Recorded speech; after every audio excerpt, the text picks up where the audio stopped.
Občianske združenie Krokom k zdraviu uvádza minisériu Žltačka. Ahojte kamaráti. Už sme si povedali, ako sa žltačka prenáša, aké má príznaky a čo robiť, ak sa ňou niekto nakazí. Dnes sa pozrieme na to, ako sa jej môžete vyhnúť. Existuje niekoľko dôležitých preventívnych opatrení, ktoré vám pomôžu zostať zdraví. Najlepšou ochranou pred žltačkou je očkovanie. Po ňom si vaše telo vytvorí silnú obranu proti vírusu a už sa ho nemusíte báť. Stačí, ak sa s rodičmi dohodnete a pôjdete k lekárovi. Ten vám všetko vysvetlí a dá vám vakcínu. Pravidelne si umývajte ruky vodou a mydlom. Ruky si treba umývať vždy pred jedlom, po použití toalety a po hre vonku.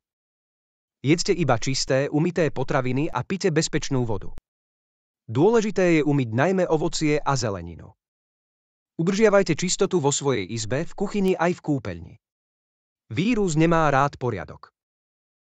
Teraz už viete, ako sa chrániť pred žltačkou. Dodržiavajte tieto pravidlá a zostanete zdraví. A nezabudnite ukázať tieto videá aj svojim kamarátom. Majte sa krásne a dávajte na seba pozor. Tento projekt bol realizovaný s finančnou podporou Úradu vlády Slovenskej republiky, Úradu splnomocnenca vlády pre rómske komunity.